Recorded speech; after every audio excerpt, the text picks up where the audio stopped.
muito importante que os irmãos façam a leitura da apostila em casa. Também quando eu faço os vídeos, é muito importante que os irmãos assistam posteriormente.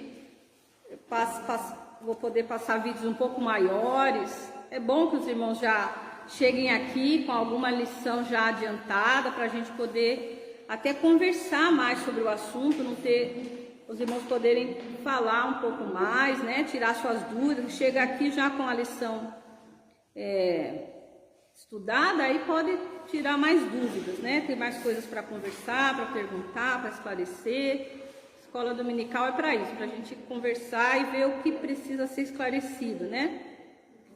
Hoje vamos falar sobre a generosidade. O livro de Ruth traz o exemplo que a nossa apostila colocou do Boaz, né? Como um homem generoso e bondoso.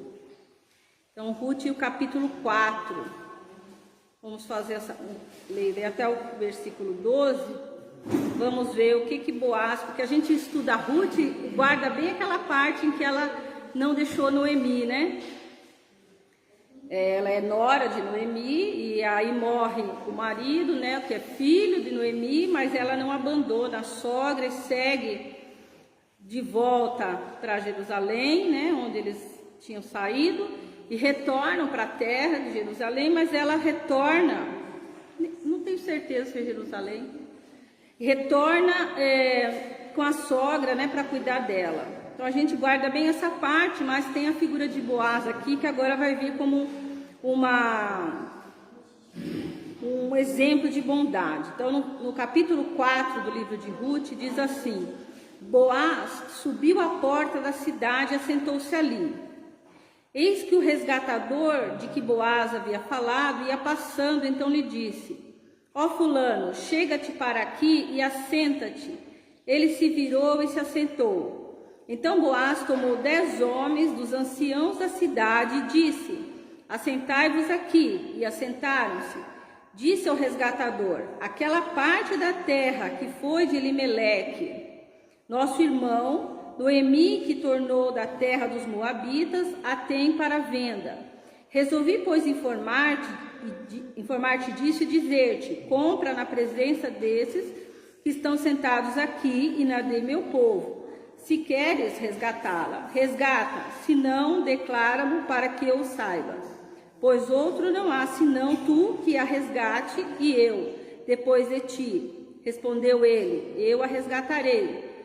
Disse, porém, Boaz: no dia seguinte, no dia em que tomares a terra da mão de Noemi, também tomarás da mão de Ruth, a moabita, já viúva, para suscitar o nome do esposo falecido sobre a herança dele. Então disse o resgatador: para mim não a poderei resgatar, para que não prejudique a minha. Redime tu o que me cumpria resgatar, porque eu não poderei fazê-lo. Este era outrora o costume em Israel. Quanto a resgates e permutas, o que queria confirmar qualquer negócio, tirava o calçado e o dava ao seu parceiro. Assim se confirmava o negócio em Israel. Disse, pois, o resgatador a Boaz: compra a tu. E tirou o calçado. Então Boaz disse aos anciãos e a todo o povo: sois hoje testemunhas de que comprei da mão de Noemi tudo que pertencia a Elimeleque, a Quilion e a Malom, e também tomo por mulher Ruth, a moabita, que foi esposa de Malom, para suscitar o nome deste sobre a sua herança, para que este não seja exterminado dentre os seus irmãos e da porta da sua cidade. Disto sois hoje testemunhas. Todo o povo que estava na porta e os anciãos disseram: somos testemunhas. O Senhor faça a esta mulher que entra na tua casa, como a Raquel e como a Lia, que ambas edificaram a casa de Israel. E tu, Boaz, há-te valorosamente em Efrata e faze-te nome afamado em Belém. Seja a tua casa como a casa de Pérez, que Tamar teve de Judá, pela prole que o Senhor te der desta jovem. Então, nós vamos ver um pouquinho aqui sobre os atos de bondade de Boaz hoje, né? O nosso tema que é generosidade.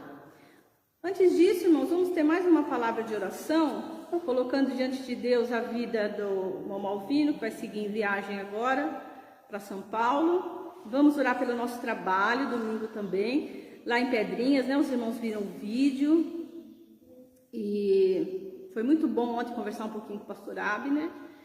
E também fiquei bastante contente da gente fazer esse trabalho lá, né?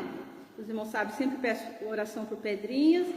E quem sabe seja um momento de muitos, né? Da gente estar se unindo, é bom isso, muito bom isso. E as igrejas aqui da ilha precisam disso, né? E quem sabe seja um momento de muitos. E acredito que vai ser um momento especial ali de edificação. O pastor Tiago vai fazer o louvor para nós. Depois o pastor Abner é quem vai dar aula, eu vou fazer a abertura. E a Beth também vai estar cuidando com as crianças. Nós vamos ter o almoço lá, depois da aula. Ficarmos mais um tempo lá em comunhão com os irmãos. Quanto o almoço, nós vamos preparar. E nós não, o José. O José vai preparar o almoço. E nós vamos levar daqui, tá? A parte de comida salgada. E nós, outros irmãos, podemos levar frutas e refrigerante, suco para sobremesa, assim, né? Então, é dessa forma que nós nos organizamos para estar domingo lá. Peço que os irmãos se esforcem para a gente estar lá fazendo esse trabalho para comunhão, né, com os irmãos de Pedrinhas, para crescimento, fortalecimento da nossa fé também e deles também, né? O momento que eles estão passando lá, pastor novo, recuperação da igreja. Então é muito importante o nosso trabalho, nossa ida, nosso momento que vamos estar lá, indo para lá. Eu acredito que é um momento em que Deus pode estar fazendo grandiosas coisas. Não é só um passeio, não é uma ida casual. Eu espero que Deus esteja tocando nos corações, tanto nossos como deles, despertando para esse trabalho de estudo da Bíblia e de comunhão com os irmãos. Nós vamos sair daqui da porta da igreja às 8 horas. Quem puder vir aqui é importante, porque para a gente ir com o menor número de carro possível. Então a gente junta, agrupa nos carros, né? Não vá assim, pessoa com o carro vazio, o outro com 2 num carro, o outro com 2 num carro. Vamos agrupar nos carros, né? Para ir o menor número de carros possível, para nós irmos para lá. Então 8 horas aqui na porta da igreja, a gente sai daqui e segue junto para Pedrinhas. Tudo bem? Então nós vamos orar por essas questões e orar também pela vida da irmã Marlene. Será que a Marlene está nos assistindo? Todo domingo ela está aqui com a gente pela internet. Então, o aniversário da irmã Marlene hoje. E vou pedir uma palavra de oração também pela irmã Tina. Toda semana ela... Pode falar. Alexandre, só um questionamento sobre a ida para Pedrinhas. A gente sai daqui 8 horas. Sim, E de pessoal começa a chegar às 7h30, né? Ah, sim. Se organizando, até o pessoal chega às 8, até organizar, isso. Sair, e querendo uma viagem daqui para lá 1 hora. Mais ou menos, né? Falou que faz de meio, eu faço em 2, como é que fica? Não, você nós vamos colocar no carro de alguém. Mas assim, é importante a gente salientar isso, porque quando o pessoal chega às 8 aqui, daí até organizar, sair, é 8h30. Então assim, 8h30 encontra, estão pegando o carro e saindo. Isso é. Por exemplo, o Alexandre que mora para lá já, né? A gente já... O Caju ali. Já espera a gente até a esquina, né? Ou entra no carro vazio ali, ou pega o próprio carro, vai junto, né? Não precisa vir até aqui, porque é caminho, é gastar gasolina, né? Então assim, mas por favor, para os irmãos estarem aqui 7h30, a gente começar a se organizar, tá? Mas sai 8 horas em ponto para ligar o carro e sair. Muito Senão bom. não dá tempo. Isso que o pastor está falando é importante, eu ia falar, esqueci.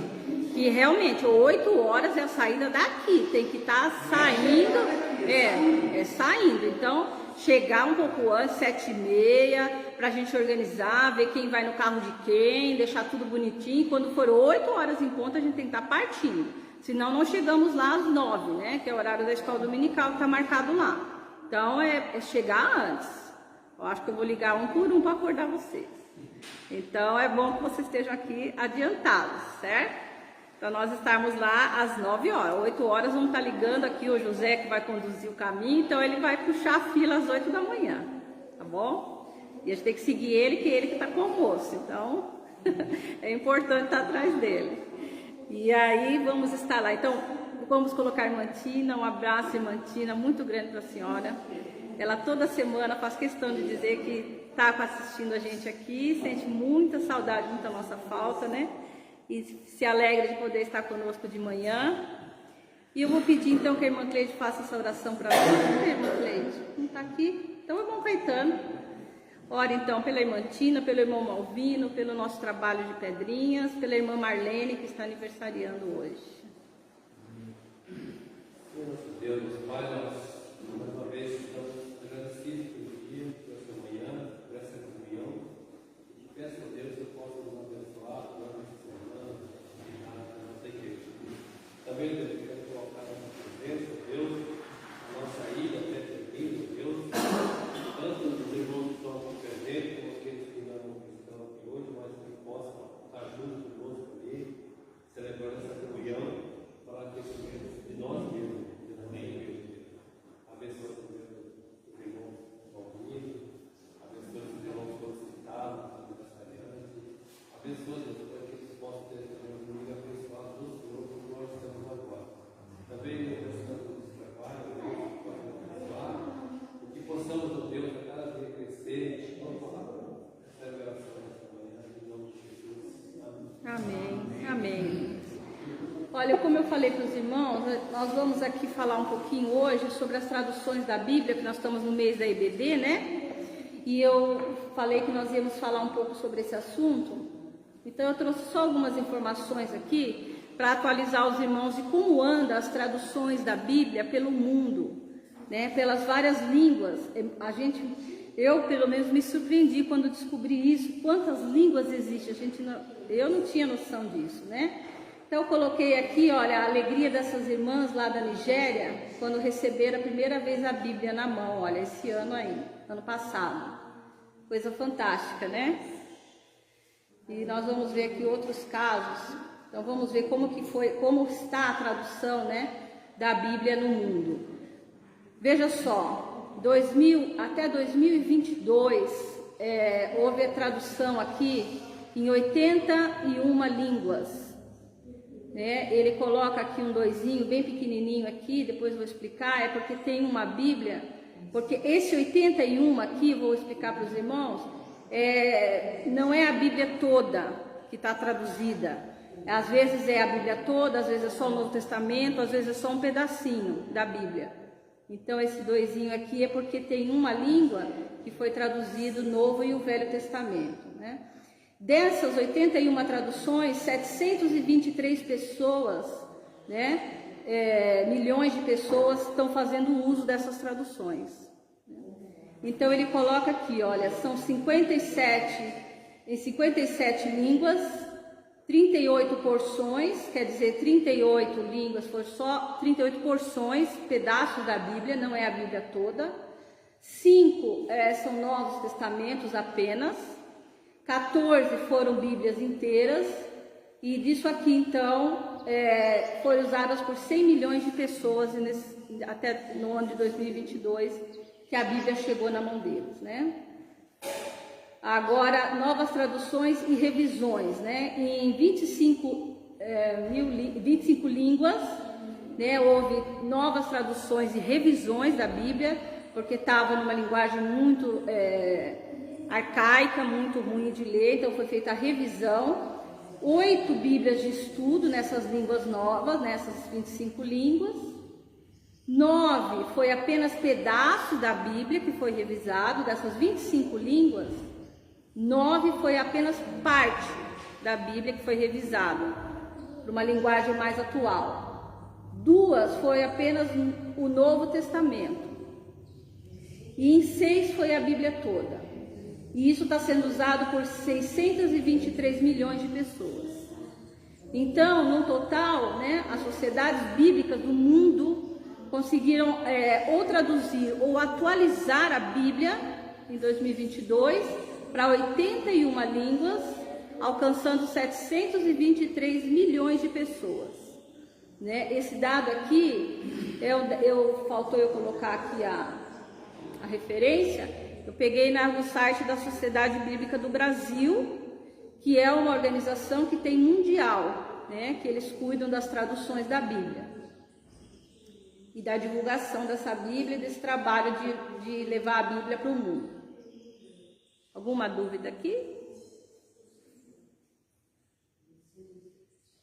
Então, como eu coloquei aqui, ó, é as sociedades bíblicas que fazem essa parceria com agências de tradução para completar essas traduções, né? E que esse número, o número total de línguas, 81, é inferior ao número total de primeiras traduções e novas traduções e revisões, que é 82, porque tem uma língua que foi feita a primeira porção do Antigo e o Novo Testamento foi revisado. Então tem uma língua que vai se encaixar em dois lugares. O Antigo Testamento foi traduzido e o Novo foi revisado, que é essa língua aqui, Quechua. Quechua. E então tá, o pastor está ajudando aqui. Quechua. Bom professor de história. O pastor está falando que são os indígenas do? Das montanhas da Bolívia, são ascendentes dos povos maias. Sim, o pastor está falando que é das montanhas da Bolívia, do Peru, ascendentes dos povos maias. Então, esses receberam o Antigo Testamento, que eles não tinham, e o Novo Testamento foi revisado para essa língua. Então, é por isso que é colocado 82 e aparece 81.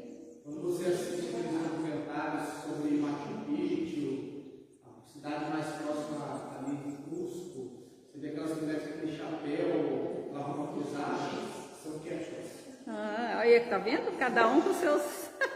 contribuindo com seus conhecimentos. Aí você viu que o pastor falou ontem, pastor, cada um contribuindo com seus conhecimentos. Por isso que a escola dominical é rica, né? A gente pode contribuir. Essas coisas eu não sei. Agora nós vamos ver o panorama da tradução bíblica para o mundo, né? Como é que está mundialmente a situação da tradução bíblica para o mundo todo, né? Então nós temos aqui 7 bilhões e 200 milhões de pessoas que têm alguma parte das escrituras na sua língua. Então, 7 bilhões e 200 milhões de pessoas no mundo têm alguma parte da Bíblia na sua língua.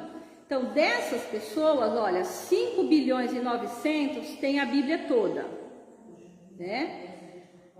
786 milhões dessas pessoas têm só o Novo Testamento. 457 milhões de pessoas têm somente um pedaço da Bíblia, seja do Novo, eu acredito que seja do Novo, né? Que é mais interessante, acredito que seja do Novo Testamento. E 201 milhões de pessoas não têm nada da Bíblia na sua mão, né? Não tem nenhum versículo traduzido. Isso aí é importante salientar que a Bíblia é disponível na linguagem das pessoas. Não é que a pessoa tenha, mais da metade não tem a Bíblia em casa. Não tem em casa, é que estou falando aqui da tradução, né? Acesso à Bíblia. Que tem acesso a uma Bíblia. A pessoa vai ler e vai falar, não, 7 Bíblias, nós somos em 8 livros, 7 Bíblias tem a Bíblia.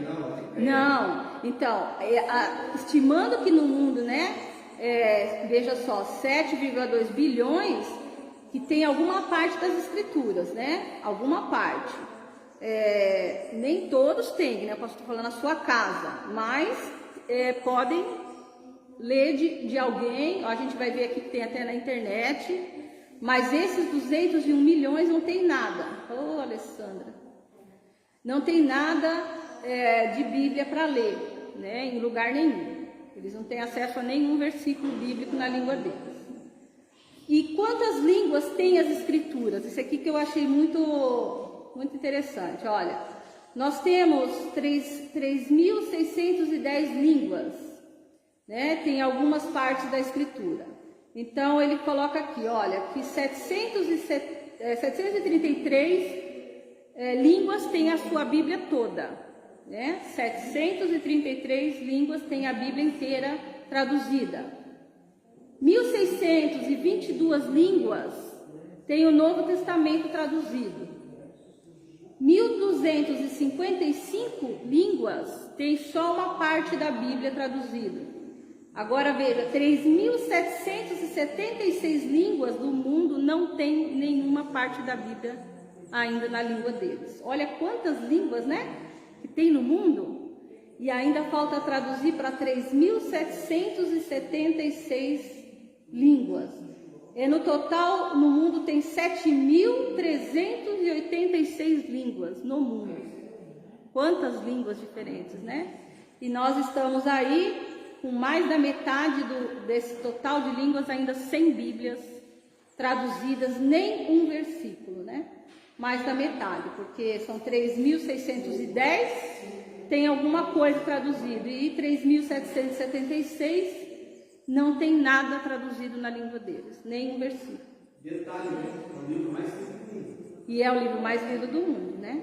E nós temos mais da metade das línguas ainda sem tradução.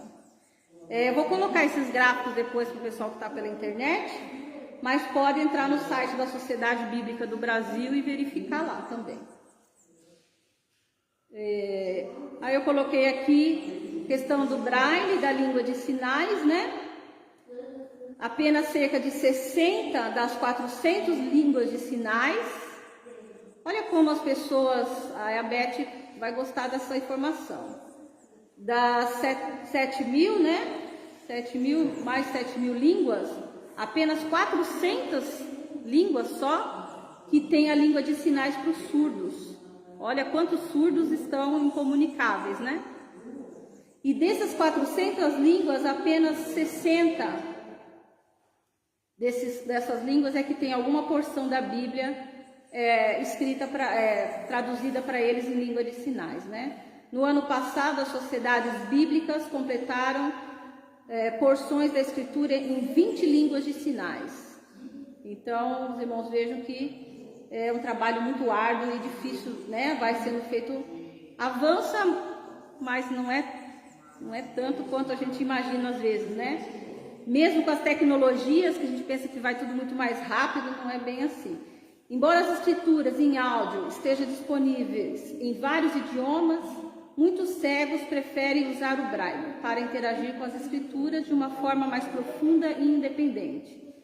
Mas menos de 10% das 733 línguas têm a Bíblia completa disponível em formato braille. Então o braille, né, que é para o cego, veja só 733 línguas das mais de 7.000 línguas do mundo é que tem o braille para eles, né? E só 10% dessas 73 línguas, pouquinho mais, que tem a Bíblia então para eles, né? Então é um trabalho bem árduo que temos pela frente ainda de levar a Bíblia escrita e numa linguagem acessível, né? Aí eu coloquei aqui alguns dos marcos alcançados pela biblioteca digital. Foram 1.500 áudios e 3.000 textos registrados no mundo todo, em várias línguas, né, que estão na biblioteca pela internet. Em março, em junho, chegou a 1.900 línguas. Ó, a gente pensa que a internet tem de tudo, né? Mais de 7.000 línguas, só 1.900 é que estão na internet. E chegou em dezembro do ano passado 3.200 textos registrados na internet, apenas da Bíblia, né? Então a gente vê que a internet ainda tem muito a avançar em questões de disponibilizar a Bíblia nos mais variados idiomas. Aí ela não está tão atualizada assim, né? Infelizmente, seja em áudio, seja em texto, ainda a internet está bem aquém do que deveria, né? Dúvidas, irmãos? Interessante, gostaram? Tem muito trabalho a ser feito, né? E nós que não sabemos, eu pelo menos que não sei língua nenhuma, nós cabemos a nós só orarmos, né? Orarmos por essas pessoas que levam anos e anos para traduzir uma Bíblia, né? Isso é coisa que é feita no mínimo em 10 anos. Imagina, né? Com mais de 3.000 línguas para traduzir Bíblias, 3.776 Bíblias, cada uma levando quase 10 anos para traduzir, é muito trabalho, né? Muito trabalho mesmo. E imagine quantas línguas nessas aí, são línguas perdidas aí, que quem sabe, né? Então a questão é... Aí a gente pensa, né? A gente dá muito para o Senhor, né? Mas as pessoas que fazem essas traduções, o quanto da vida não dedicam, né? Muito, eu acredito que dedicam muito. Deus abençoe, né? Vamos orar por essas pessoas. Então nós estamos aqui na nossa Academia da Alma. Vamos conversar sobre isso, né, irmãos? Academia da Alma. E nós estamos nas nossas atividades, exercitando nossa vida espiritual. Importantíssimo. Se nós não fizermos esses exercícios regularmente na nossa vida, dificilmente vamos ter aquilo que nós conversamos na primeira aula, né? Que é a nossa qualidade de vida espiritual. Se nós queremos ter uma boa vida de comunhão com o nosso Deus, uma vida plena com o nosso Deus, nós temos que exercitar essas coisas e muito outras mais, né? Tanto que eu já falei para os irmãos que tem a Academia da Alma 2.0. Depois, numa outra oportunidade, se os irmãos quiserem continuar com a Academia da Alma, a gente continua. Tem a apostila 2. Entrega. Como que essa questão, depois que a gente vai estudando, por isso que eu falo, irmãos, olha, tem uma coisa que eu falava para as crianças quando eu dava aula. Uma coisa é você assistir a aula. Outra coisa é você estudar. Veja só, é igual televisão. Você assiste televisão, mas você não faz televisão. A gente assiste televisão a vida inteira, mas a gente não sabe fazer aquilo. Nós não sabemos montar um aparelho daquele, nós não sabemos gravar um programa daquele, nós não sabemos editar um programa daquele, nós não sabemos transmitir um programa daquele. E nós assistimos televisão a vida inteira. A mesma coisa, irmãos, é com estudo, seja da Bíblia, seja de qualquer outra coisa. Vocês podem ficar a vida inteira aqui escutando eu falar. Vão aprender quase nada. Se vocês mesmos não fizerem a lição de casa de vocês. Só quem está aprendendo sou eu. E de tanto eu falar isso aqui, de tanto eu estudar e de tanto eu ler, eu tenho isso de cor e salteado na minha cabeça, que eu acho que vai levar muitos anos para eu esquecer. Mas vocês não.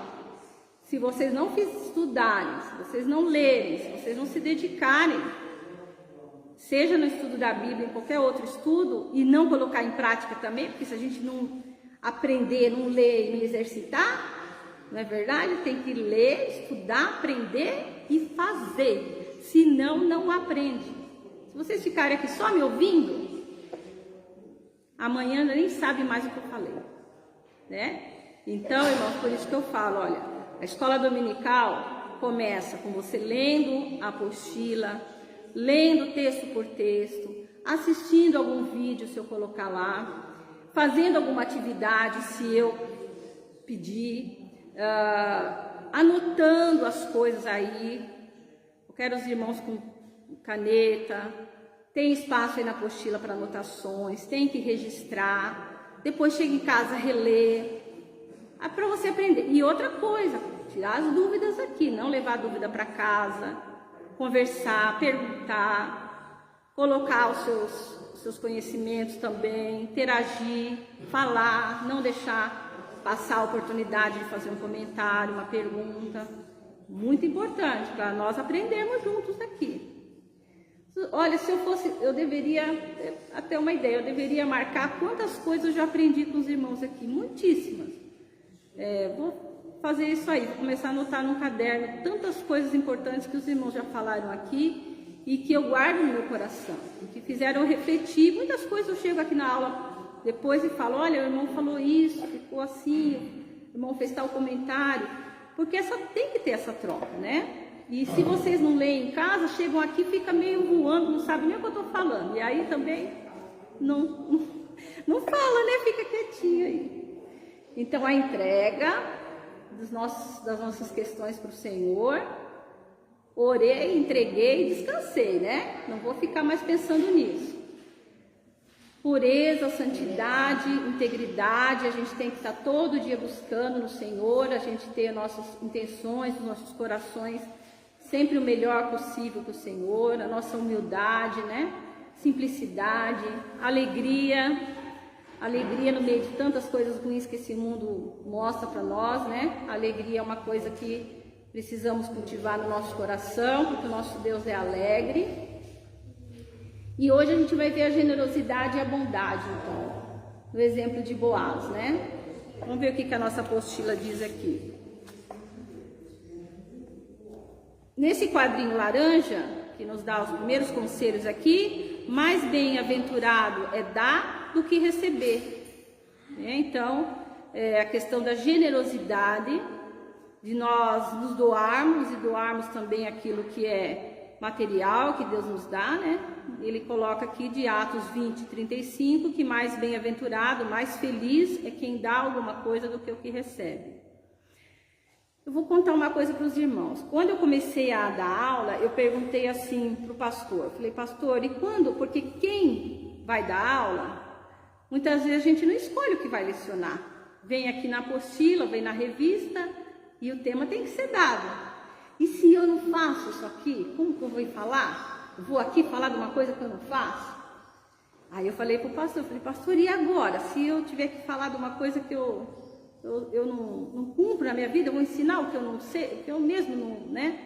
E eu fiquei pensativa, né? E quando eu li sobre generosidade, eu fiquei pensando em algumas coisas que, né? Fazendo uma busca aqui na minha memória, pensando, Senhor, será que eu sou generosa? Porque eu vou falar isso para os irmãos lá, e será que depois eles vão dizer assim, mas quem é essa irmã para falar de generosidade? Né? Então eu fiquei pensando nisso. E eu pensei muito nisso porque os irmãos sabem, né? Eu acho que todo mundo aqui vai sentir o que eu vou dizer. A generosidade passa pela questão financeira muitas vezes, né? E é uma coisa que é delicada para nós seres humanos, né? A questão financeira, e a gente às vezes não tem abundância e, claro, a gente se preocupa em suprir a nossa casa, né? Em primeiro lugar. Mas e aí a generosidade com o outro, né? Em suprir o outro. Eu fiquei pensando, Senhor, eu vou ter que falar isso, será que eu faço isso para o meu próximo, né? Então eu comecei a fazer essa autoanálise, porque é difícil falar do que a gente não faz, né?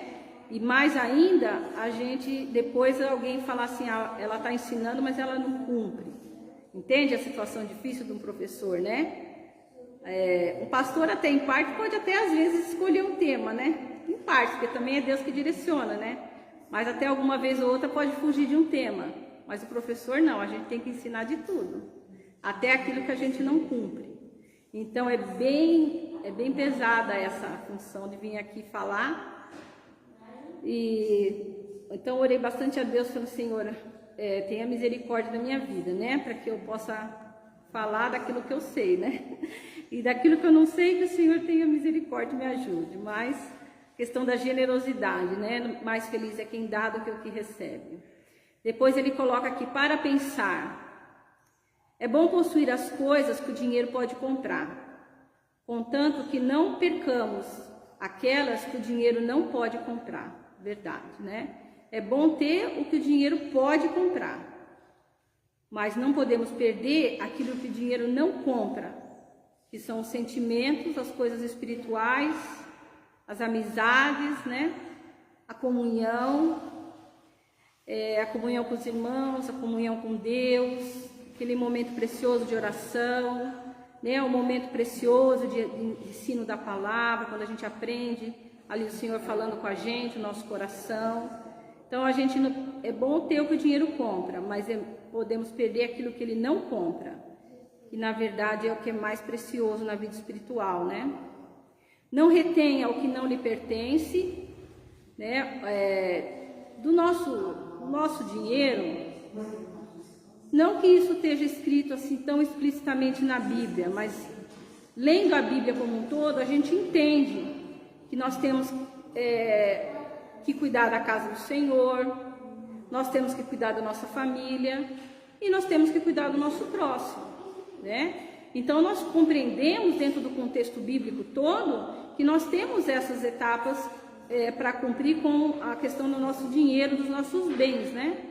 Então a gente não pode querer guardar aquilo que não é nosso. Nós temos que cumprir com aquilo que deve ser feito e de coração, né? Como o pastor sempre fala, com alegria. Então, a gente tem que ter essa visão, que é uma visão que a Bíblia nos traz como um todo. E aí a gente vai colocar aqui, né? Aprendendo com o Boaz. Então, o Boaz, o que ele fez? Ele viu a situação de Ruth, né?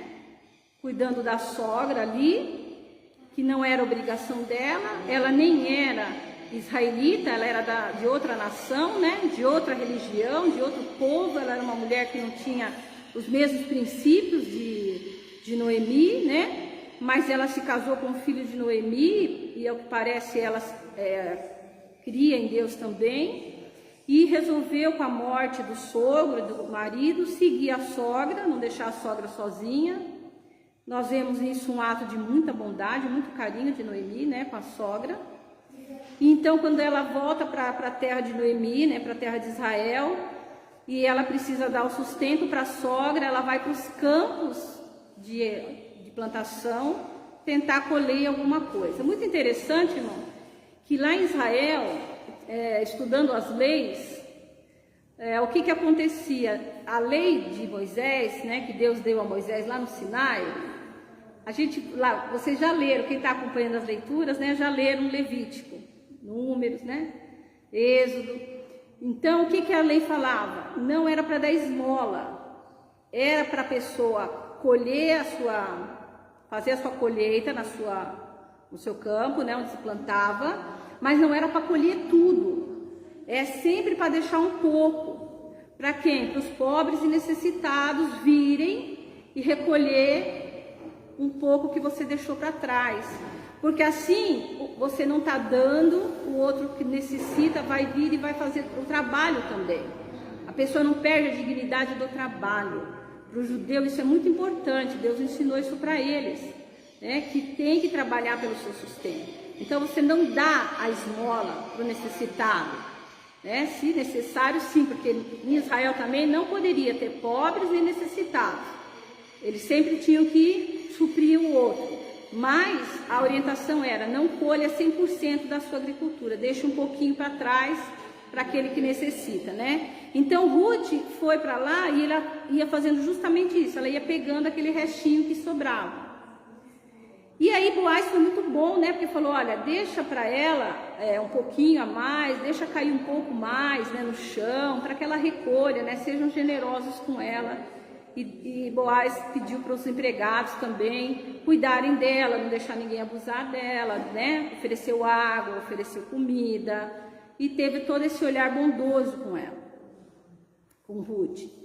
E mais, né? Como Boaz era da família de Noemi e era parente, né, de sangue da família de Noemi, ele tinha um direito também garantido por lei, pela lei mosaica. Qual era? Ele poderia resgatar as propriedades que Elimeleque, quando foi embora, vendeu. Veja se eu vou conseguir explicar direitinho isso aqui para os irmãos. Quando uma pessoa em Israel vendia um terreno, uma terra, né, para plantação, a pessoa estava necessitada, precisava vender, vendia.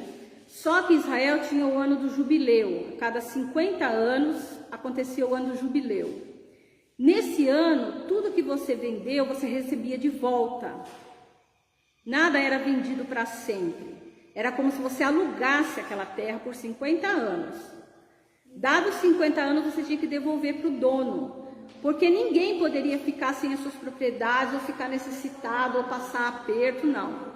Então, todo mundo tinha sua porção. Então, se eu estivesse precisando de dinheiro, eu podia vender um terreno que eu tinha mais. Mas, porém, se eu me reerguesse na vida, passasse 10 anos, vamos dizer, eu me reergui, eu consegui me recuperar financeiramente. Aí eu vendi um terreno meu, mas passou 10 anos, eu tenho condições de reaver meu terreno. Então, eu chego lá para a pessoa que comprou meu terreno e falo: olha, você comprou meu terreno por 50 anos, você já usou 10, falta 40, mas eu estou em boas condições financeiras, eu quero meu terreno de volta agora. Você tem que me devolver e eu pago, devolvo para você os 40 anos que você ainda não usou. Isso é o resgate, que foi que aconteceu aqui. O resgate pediu de volta, você tem que dar. Então você pegou um terreno de alguém, comprou, você sabe que é só 50 anos. Deu o ano do jubileu, você tem que devolver para a pessoa. Isso, uma penhora, isso. Né? Só que também você saiba o quê? Que se eu conseguir o dinheiro antes dos 50 anos e quiser meu terreno de volta, você também tem que me devolver. E eu devolvo para você o dinheiro que...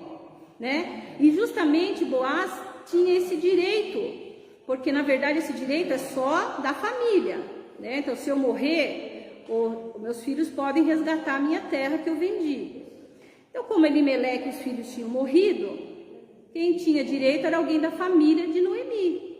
E Boaz justamente era da família. Então ele tinha direito de reaver as terras do marido de Noemi. Né? Mas só que com isso ele também tinha a obrigação de ficar com Ruth. Por quê? Porque não se deixava alguém da família sem descendentes, sem filhos. Não se deixava morrer uma geração. Então ele tinha o direito de reaver os bens de Elimeleque, mas ele também tinha que ficar com Ruth para ter filhos. E ele vai fazer isso, né? Ele vai não só ficar com os bens, mas ele também vai ficar com Ruth. Então ele é um exemplo de generosidade nisso, né? Porque nisso ele fica com Noemi também e assume toda essa família para ele, né? Assume Noemi, casa com Ruth e dá continuidade a essa família que morreria ali caso ele não desse continuidade a essa geração. E por que tudo isso, irmãos? Alguém tem noção por que ele foi tão bondoso, né? Com certeza. E quais os planos de Deus nisso tudo? E por que essa história está aqui na Bíblia? Por que essa história está contada para nós aqui? Plano de salvação. Tá, o plano de salvação, exatamente. Mas isso está atrelado a uma história bem importante. No todo, está no plano de salvação. E essa é a história de quem?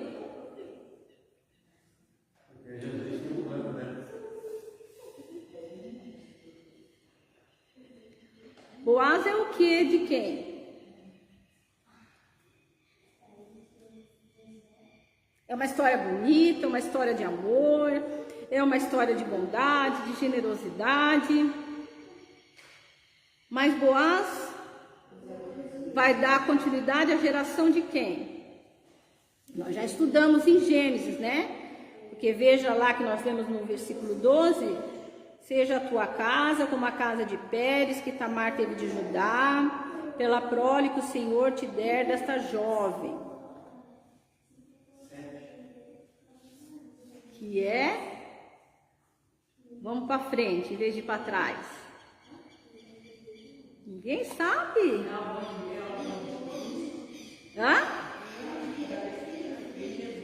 É que vem Jesus. É a descendência de Noemi, Boaz, né? Está na descendência de Jesus. Mas é a história de Davi. Né? De Boaz vai nascer Obed, de Obed vai nascer Jessé, de Jessé vai nascer Davi, né? E de Davi vamos seguindo para Jesus. Então, essa história está aqui na Bíblia, porque está contando a história de Davi, né? É daqui que Davi surge, dessa união, né? Dessa história tão bonita.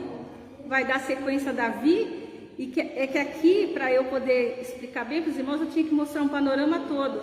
Mas Davi vai ser o início da monarquia, de um degrau, subindo mais uns degraus no plano de salvação de Deus, né? Então essa história é muito importante por causa disso. E Boaz vem marcar essa história junto com uma mulher que não é judia, né? Uma mulher que é moabita, uma gentia, né? Então é uma coisa muito fantástica que Deus prepara aqui. Mas vamos voltar para a nossa generosidade, que já estamos caindo na história de Israel, né? Então vamos ver. Boaz manifesta a sua bondade no modo como tratava as pessoas. Então no exemplo dele nós vamos pensar no nosso. Então nós vamos mostrar a nossa bondade no modo como nós tratamos as pessoas. Veja, ele deixava um pouco a mais da colheita para ela colher, ele dava água, comida, né? Se preocupou que ela não fosse molestada ali nos campos dele, né? Então ele tratava ela com bastante respeito e preocupação. E aí a gente também tem que estar seguindo mais ou menos esse exemplo, né, de Boaz. E a revista coloca: que bem ou que mal fará a palavra que eu vou proferir? Esta deve ser a minha pergunta neste caminho de aprendizagem. A aula passada eu ia falar sobre a palavra de alegria, mas ela voltou aqui na palavra de bondade, que acaba sendo a palavra de alegria, a palavra de humildade, a palavra de simplicidade, né? A nossa palavra, aquilo que nós vamos falar, né? Então, quando nós vamos falar com o outro, é uma palavra boa, uma palavra de bondade, né? É essa palavra que nós temos que ter quando nós vamos falar com o nosso próximo. Se não temos nada de bom para dizer, então melhor ficar quieto, né? Mas o cuidado com a nossa palavra, né? É uma coisa importante. Então, é o primeiro ponto que o autor coloca para nós. Depois ele coloca aqui para a gente prestar atenção nas pessoas. Isso é importantíssimo nesse mundo de hoje, né? Um mundo corrido, onde a gente está tão focado nas nossas próprias coisas. Mesmo nós vivendo numa cidade pequena, né? Numa cidade litorânea aqui, muito mais quem vive nas grandes cidades. Mas prestar atenção nas pessoas. Porque às vezes a gente nem olha, né? No atendente, nem olha direito naquela pessoa que está servindo a gente, mas ali tem um ser humano, né? Necessidades, com sentimentos. Então é muito importante a gente ter esse carinho em olhar para aquela pessoa que está do nosso lado com um olhar mais humanizado, né? De bondade, entender que aquela pessoa que está ali também tem e passa pelas mesmas questões que nós passamos, né? E não olhar como simples pessoa que está fazendo um serviço, que está ali para nos prestar algum tipo de informação, algum tipo de serviço mesmo. Então a gente tem um olhar mais humanizado, um olhar de bondade com o outro que está ali do lado. E eu procuro fazer um exercício assim: se a pessoa fez alguma coisa ou está numa determinada situação, é melhor eu ficar quieta no meu canto, porque eu não sei nunca quando eu posso estar naquele lugar também, né? Quando é que eu posso estar naquela situação? Então é fácil olhar para o outro e comentar alguma coisa, mas e se eu um dia vou estar naquele lugar, né? Então é melhor eu ficar quieto no meu canto, porque depois eu vou estar, né, pagando, que nem diz o pessoal, pagando a língua, né? E aí, como a gente vê que o pessoal paga, né? Realmente fala e depois tá. Então é melhor ficar quieto, né? E ter um olhar de bondade com o próximo é muito importante, irmãos. Um olhar de carinho. Isso é fundamental, né? E palavras que abençoem também. Isso também é uma coisa preciosíssima, né? Proferir, falar palavras que trazem coisas boas, né? Palavras ruins saem da nossa boca sem a gente perceber, né? Sem a gente querer e sem a gente nem pensar. Tem palavras que nem a gente fala quando uma pessoa está sendo desagradável, você é sem graça. Ai, essa palavra é pesada, porque sem graça você pode estar falando, né? Sem graça, sem ser engraçado, mas sem a graça de Deus, né? Complicado, né? E mais complicado ainda quando o crente fala, vixe Maria, Nossa Senhora. E tem um bocado, né? Aí complicou mais ainda a situação do crente, né? Mas a gente tem que se policiar. E sabe uma coisa, irmão? É falar o nome de Deus em vão. Como a gente fala, você já para analisar a vida de cada um quando a gente está conversando. Meu Deus, nem sai assim à toa da nossa boca. Não pode, sabia? A gente tem que parar com isso. E, meu bom Jesus, meu bom Jesus, a gente fala isso. E a referência, meu bonde, é uma referência idólatra, né? Então a gente tem que estar pensando nisso, mas aqui não, aqui é as palavras que abençoam o próximo, né? Falar coisas boas para o nosso próximo. E é duro quando a gente está nervoso, né? Não quer falar coisa boa, não, quer falar coisa para. Quando eu estou em crise, né, José? Quando eu estou em crise, quando eu estou brava, ai, quando a minha bateria estoura, sai de perto de mim, não fique não. Eu falo coisas muito feias, Deus tenha misericórdia da minha vida. Mas então, e Boaz manifesta sua bondade no modo como ultrapassou as fronteiras do preconceito. E, irmãos, e o preconceito, hein? Será que você tem preconceito? Será que eu tenho? O que vocês me dizem sobre isso? Fala um pouco. Eu acredito que há preconceito nesse mundo. Muito. Mas hoje em dia muito mimimi também. Ih, nem fala. Né? Então assim, existe o preconceito existe, mas as formas, as expressões que o mundo entende como preconceito. Que no coração da pessoa às vezes não é o preconceito que ela quer colocar. O mundo está muito, como diz, Nutella. Né? Que é isso? Qualquer coisa que você fala, hoje em dia já é uma gordofobia.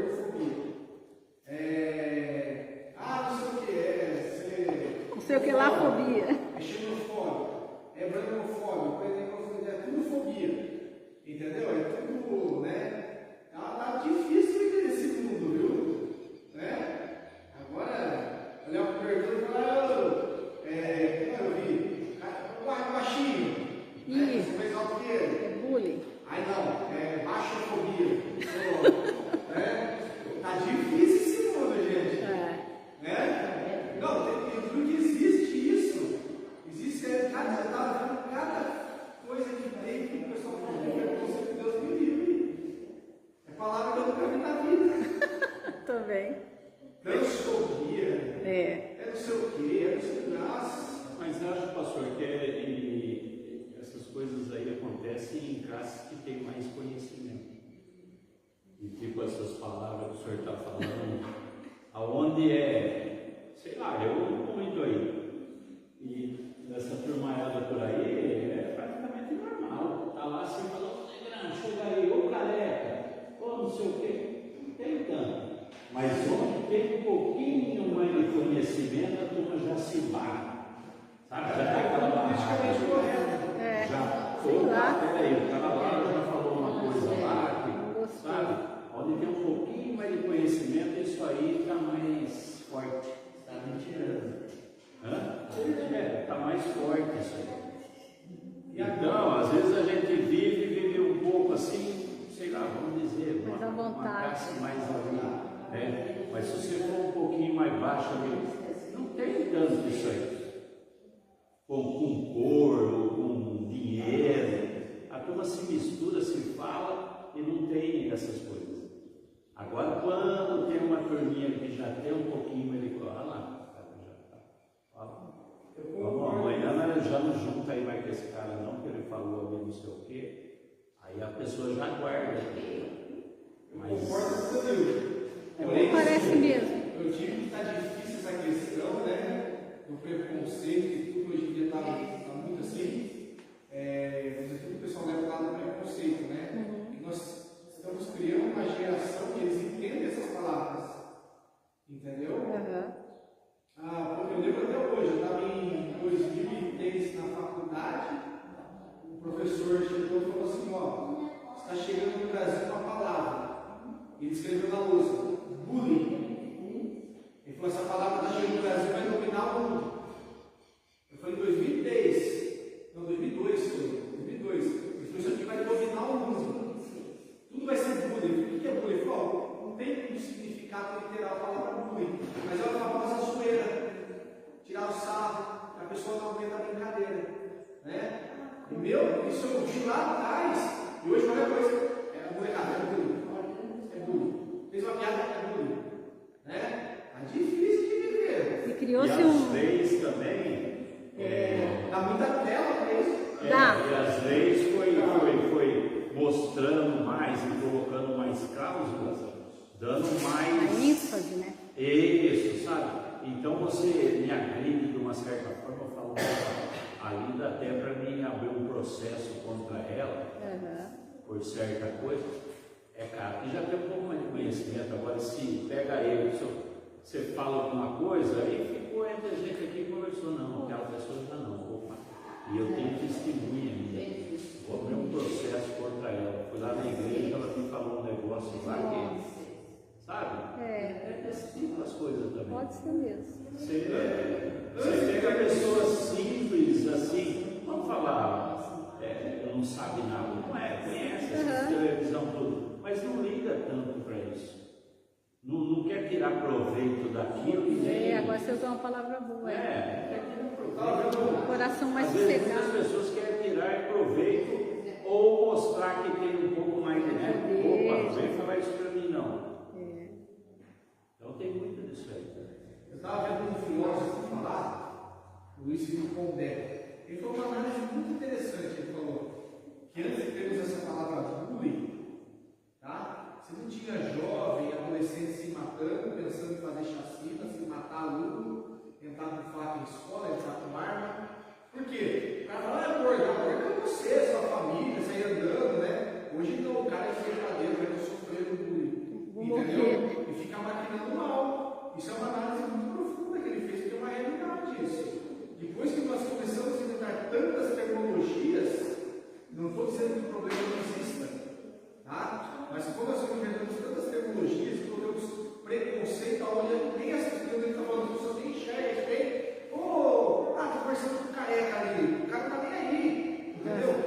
Não, olha, chegou o cara, entendeu? A gente colocou tanto isso que as pessoas se esquecem, passam do limite, achando que tudo é preconceito, né? Cria uma sociedade fraca, uma sociedade que não tem a confiança em si, principalmente a confiança em Deus. E ele lá na época dele, ele entra a família dele ali, aquele povo, o Boaz, foi e retirou aquilo do meio ali, para que ela vivesse bem ali, né? Ele não teve preconceito. Não tem preconceito aqui, não. Não. Ele foi um de coração muito aberto, né? Por isso que ele foi bondoso, não teve preconceito nenhum. Mas também nós estamos falando de uma moça bonita. Se fosse uma feia, né? Se fosse uma feia, porque a Bíblia mesmo nos ensina a ser separado de alguém. Tipo, um exemplo, você nem ande na rua, passe direto.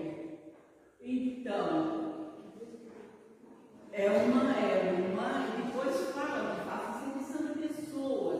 A Bíblia ensina a gente fazer também. De uma outra forma, não sei se é mesmo que eu estou falando.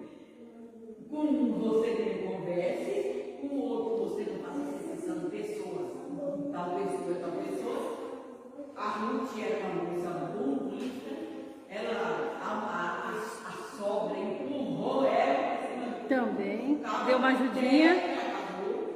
É uma história bonita, mas chegou lá até chegou lá para Jesus. Então, eu estou falando do que vocês acabaram de falar aí. A gente conhece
Já tá.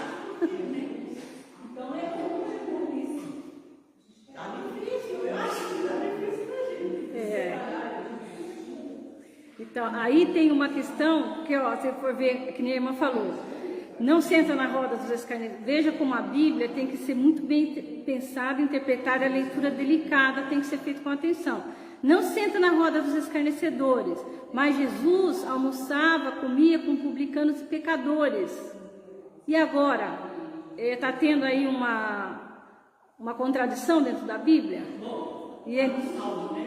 Salmo primeiro, fala mas então a gente tem que ver, a diferenciar bem isso, entender isso, né? Dentro do contexto da Bíblia como um todo. Uma coisa é nós sentarmos na mesa dos escarnecedores e fazermos parte daquilo ali, né? Sentarmos para compartilhar do que eles estão fazendo. Outra coisa é o que Jesus fez de se sentar na mesa de publicanos e pecadores e trazer eles para o reino de Deus, né? Levar eles à salvação. Então a gente tem que entender isso, qual vai ser a nossa postura. Nós estamos sentados nessa mesa, para quê? Né? Eles vão levar a gente ou a gente vai levar eles, né? Qual está sendo a nossa conduta naquele lugar, né? Aí vem aquela questão da integridade que nós estudamos na segunda aula. Qual é a intenção do nosso coração, né? Então isso tem que haver esse bom senso, né? Cada caso um caso, cada situação uma situação. Não posso falar, meu irmão está sentado com aquelas pessoas, ele está pecando, né? O que se passa no coração dele, o que está acontecendo naquele lugar, né? Então, como os fariseus julgaram mal Jesus, né? Por ele estar andando com prostitutas, com pecadores, né? Então, é uma questão delicada. E essa questão também da gente ajudar, e às vezes depois pensa, meu Deus, a gente está ajudando e no final da história, né? Então, é aquilo, a gente faz o que a gente pode, né? Sem esperar o que vem, né? Isso é bondade, generosidade. Isso é bondade. Você faz sem esperar o retorno. Nem olha, né? É bom nem olhar. Você faz e fez e pronto, né? Eu já sofri muita crítica por isso. Por que a igreja está ajudando fulano? Que igreja? Pronto. Mas a pessoa não está na igreja, a pessoa está sendo isso. O problema é dele, por isso. Eu tenho que fazer o meu papel. Entendeu? Se a igreja não mostrar essa generosidade, Pronto, aí. não, aí fecha a porta da igreja. Não tem para que ser igreja. Se uma igreja mesquinha, que se reúne para quê? Para olhar, né? A vida do outro, então não dá, né? A gente faz, sentir no coração, faz e pode fazer, faz, né? Nós vamos ver aí que o pecado está em. Se você pode fazer o bem e não faz, você está pecando, né? Então acabou, né? Aí a gente faz e não sabe o que vai vir, né? Então vamos ver o que ele diz aqui. Existem vítimas do preconceito porque há algozes nos quais falta a bondade, né? Então, igual a irmã falou, a Bíblia diz que nós não podemos fazer acepção de pessoas, né? Nós não podemos tratar ninguém com diferença. Todos somos iguais, né? E não podemos ter essa diferenciação no tratar ninguém. E se existem pessoas que realmente são vítimas de preconceito de verdade, né? Não como o pastor irmão está falando aí, que está passando dos limites essa coisa de preconceito, né? Das pessoas estarem abusando um pouco disso, mas quando há realmente preconceito, né? E em alguns momentos há, que nem os irmãos viram na história da EBD, né? Que o irmão fez a escola para crianças pobres, né? Crianças que trabalhavam na carvoaria durante a semana. E no domingo de manhã as crianças estudavam inglês, português, matemática, ciências. Depois do almoço estudava a Bíblia. Quando ele quis levar essas crianças para a igreja, o que a igreja falou? Não, essas crianças pobres, sujas, maltrapilhas dentro da igreja, não. Aí, né? Ele teve que abrir outra igreja para poder acolher aquelas famílias, aquelas crianças. Então, aí a gente vê um exemplo de preconceito, né? Aí é preconceito mesmo, não é essas gracinhas de fazer só né? De fazer uma brincadeira com o outro, assim, numa boa. Aí é uma questão bem clássica de preconceito, né? De não se sentar junto com os outros, né? Fazer uma diferenciação muito grande, né? E olha, se a gente for ver, as igrejas são preconceituosas muitas vezes, em muita coisa, né? Então, mas se tem preconceito, é porque aquela pessoa que tem o preconceito, que trata o outro com diferença, não tem bondade no seu coração. Não tem bondade. É quando há um preconceito verdadeiro mesmo, de você ver alguém sendo excluído de alguma coisa, realmente, sendo maltratado, realmente. Não coisas mínimas, como a gente colocou aqui, né? Que Nem tá tem passando. bondade, nem Não tem bondade. Não tem nada. Não tem nada, porque a pessoa que carrega preconceito, ele não nem sequer conhece Jesus. Porque a pessoa, primeiramente, tem que ter a Jesus. Porque o preconceito não vem de Jesus. Jesus acolheu todo mundo, né? O cego, o leproso, todo mundo. E o preconceito não vem de Jesus.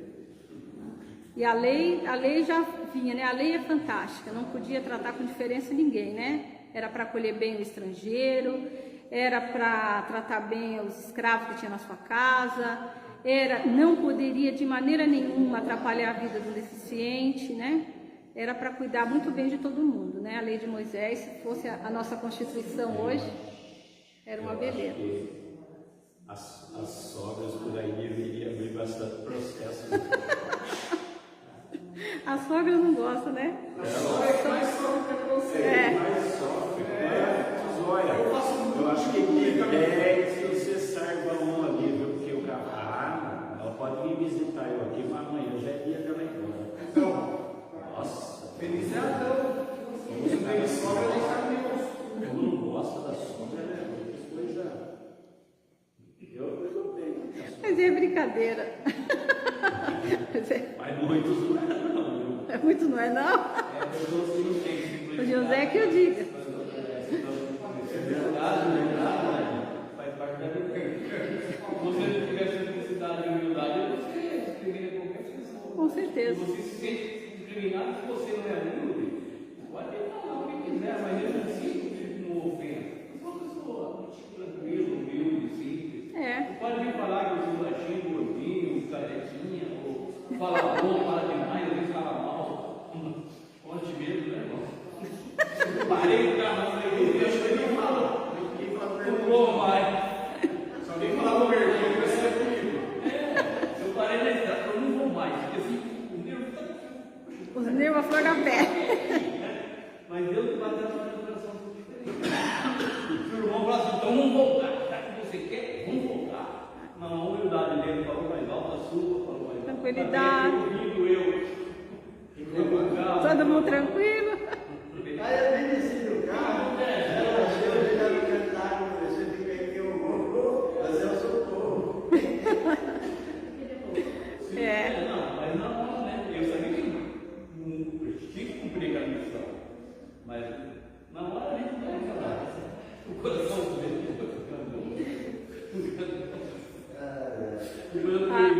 Chega, senão ninguém vai dormir.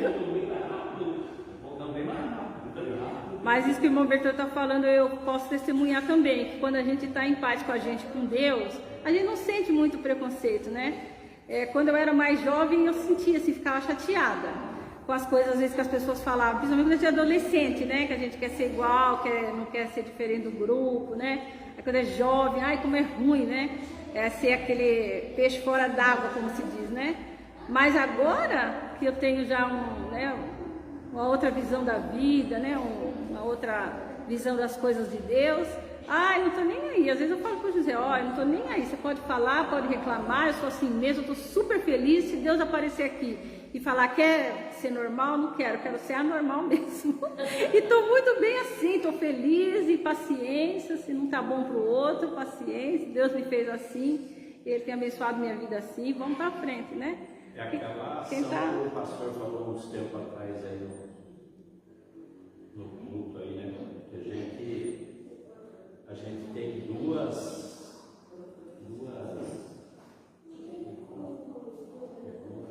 nós temos carnal e espiritual. Sim.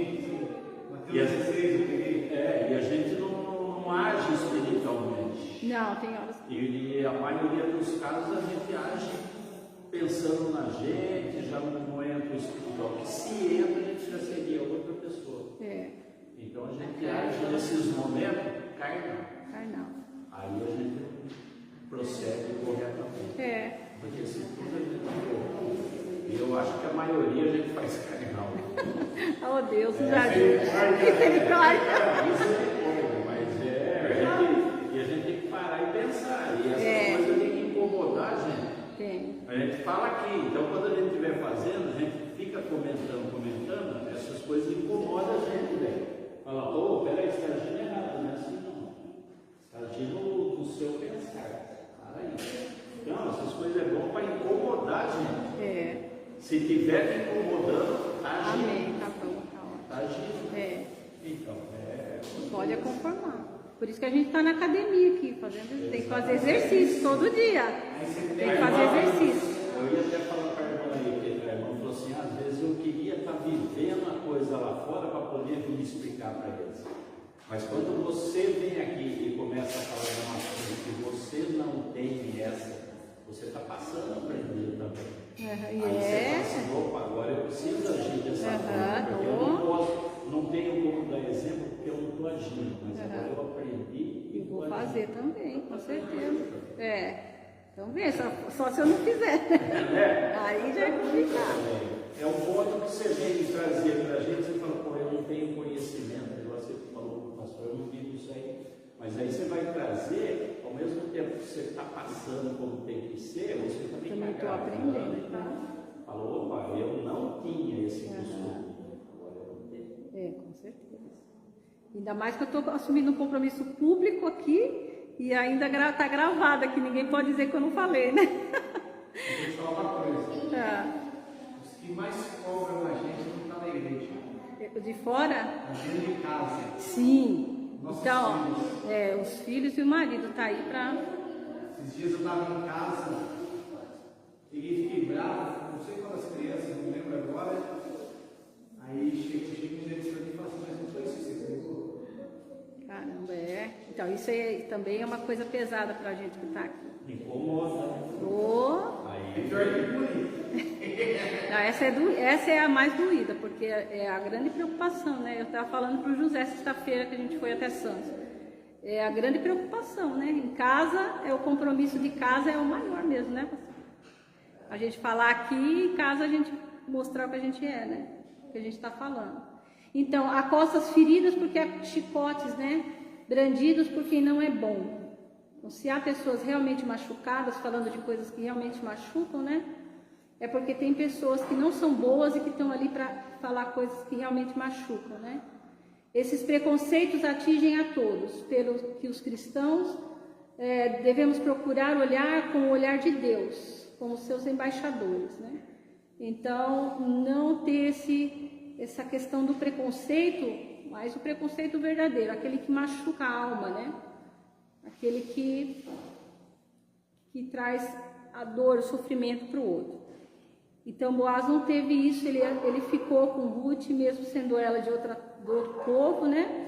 Mas tudo isso tinha um plano de Deus, porque eles seriam a descendência de Davi, né? E por conseguinte de Jesus, né?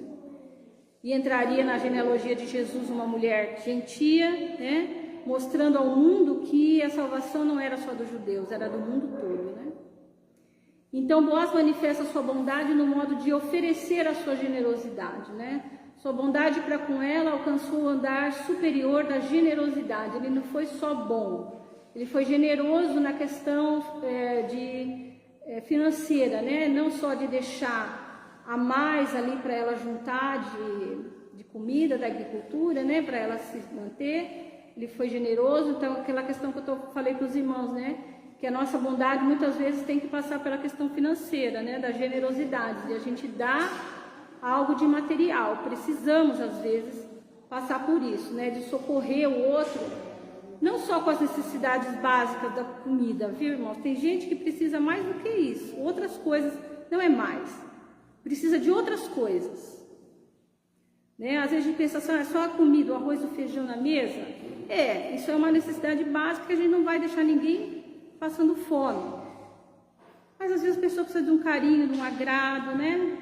Um presentinho, faz bem às vezes, né? Por nosso irmão, carinho, é tão gostoso, né? A gente tá tão tristinho e ganha aquele presentinho, é tão gostoso. Então, essa questão da generosidade vai mais além de a gente, às vezes, suprir só a necessidade do arroz e feijão, né? Vai muito mais além. Né? Então, que nem eu falei hoje para os irmãos, tragam aquilo que, se você sentir, você faz, você não sentir, não faz, fica à vontade. Eu não fiz uma lista, falei, não, vou deixar à vontade. Mas eu sei que o coração dos irmãos é aberto, e sei também que Deus provê todas essas coisas, né? Que a gente falando aqui do chá de bebê, que nós vamos fazer para a Daís, já avisando aqui os irmãos, né? Falei, Beth, vamos fazer a mesma coisa, vamos deixar aberto, né? E no dia vai dar tudo certo, vai ter comida à vontade, vai ter tudo à vontade, né?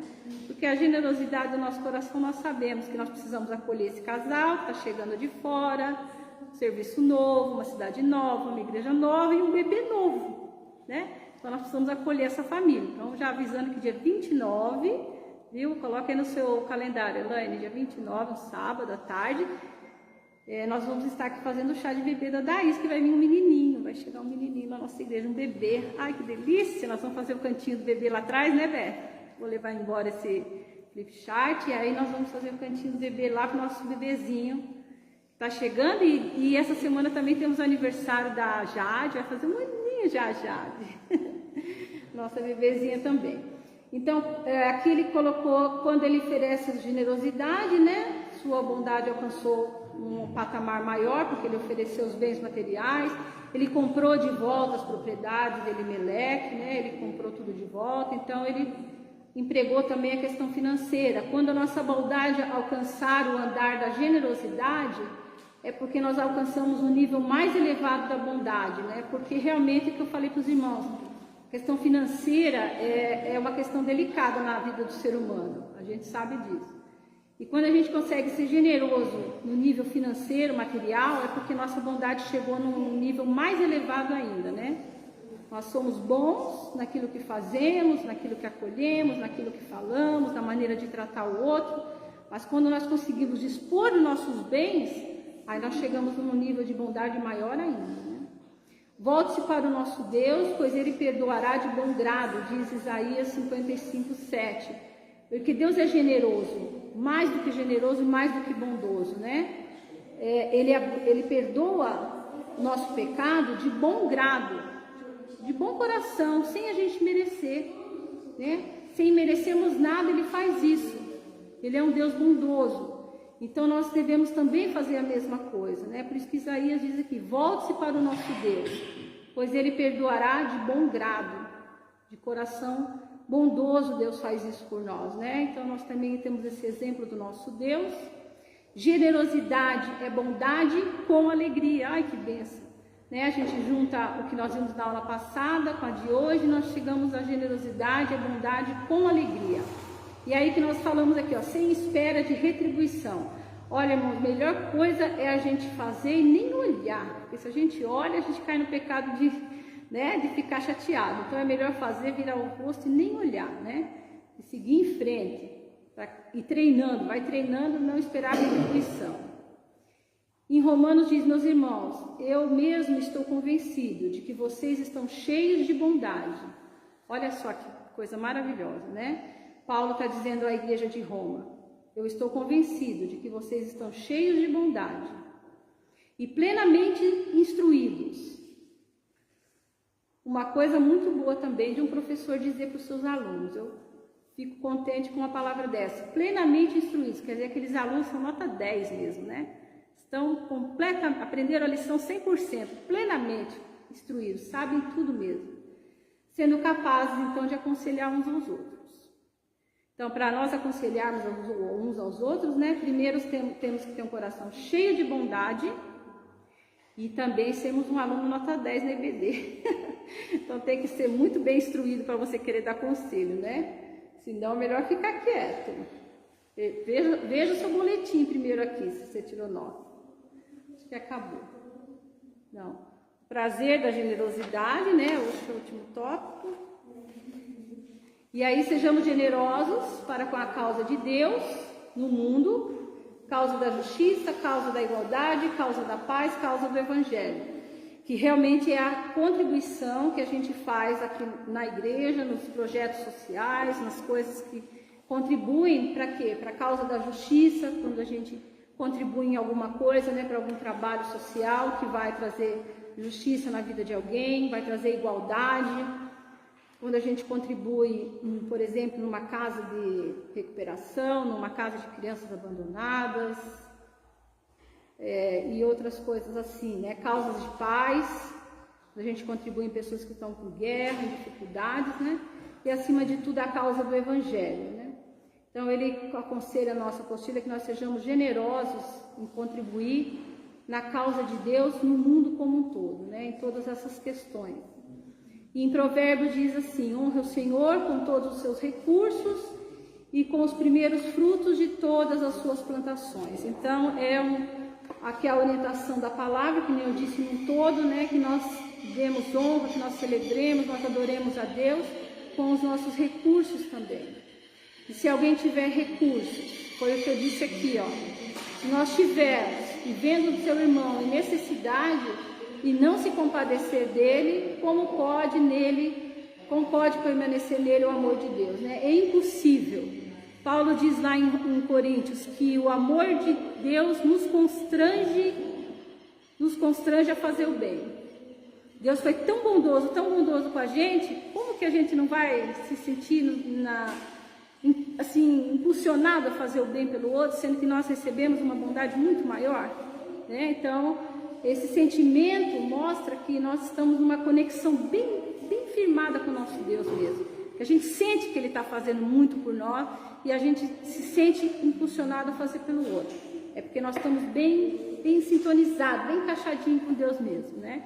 Porque a gente vendo o outro em necessidade, a gente não consegue não fazer, porque o amor de Deus preenche o nosso coração. Agora, quando a gente está insensível, quando a gente não está vendo a necessidade do nosso próximo, aí nós estamos meio afastadinhos. Temos que tomar cuidado, como o irmão disse, temos que estar vigiando e procurando mais o espiritual e menos o carnal, sempre, né, irmão? Por isso que nós estamos aqui na Academia da Alma, né? Então, essas coisas que nós estamos estudando é justamente para melhorar tudo isso. Vamos ler a oração? Quem vai ler para nós? Uma oração. O irmão colocou aqui, 2 Coríntios 6, de 3 a 10, uma forma de um poema. Quem vai ler? Posso ler? Pode. Não seja por mim o escândalo venha, mesmo que as circunstâncias toda a força tenha para aceitar com rigor a minha perseverança e tornei-me no fruto do Espírito predileto. Não importa o que digo a meu respeito, farei da honra diante de Deus a minha sempre, pois dele deve estar sempre bem perto. É assim que eu oro com toda a confiança, mesmo que triste e não se veja alegria, mesmo que pobre há muitos eu enriqueça, como se eu tudo tivesse de noite e de dia. Por causa do Espírito que comigo confia, para que no meu corpo pureza e bondade sejam como um farol para a humanidade. Bonito, né? Olha o dom desse pastor. Ele pegou esses versículos e transformou num poema, né? Muito bonito. Vocês releiam novamente, releiam também essa parte do acordo que a gente faz toda semana conosco mesmo, né? E nós vamos encerrando aqui. Quem quiser tomar mais um cafezinho, tá à vontade. Todos juntos, domingo que vem, para a EBD lá em Pedrinhas. Aqui a Sueli está colocando que o Silvio fez aniversário de almoço, está fazendo faculdade em Jundiaí, né? Parabéns para o Silvio. E a Suziane também fez aniversário, parabéns, um abração para ela. Hã? Não, ela pôs aqui Suziane. Suziane e o Silvio. Fizeram aniversário também, que Deus abençoe, um grande abraço. O pastor vai encerrar aqui? Não, posso orar? Então eu vou pedir para o irmão Valdemar fazer essa oração, encerrando a nossa escola dominical. E voltamos à noite para adorarmos o nosso Deus.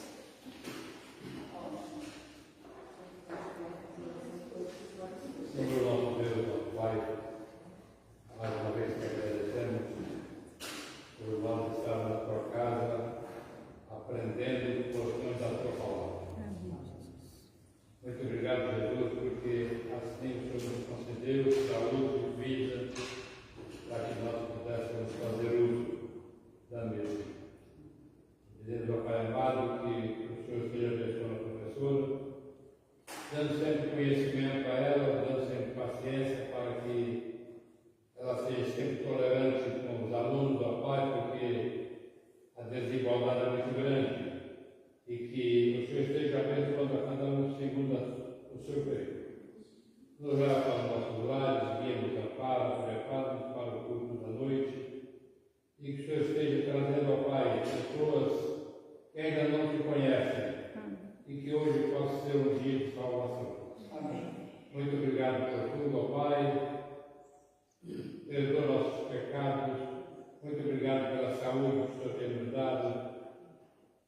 nome é que eu te peço e te agradeço hoje e sempre.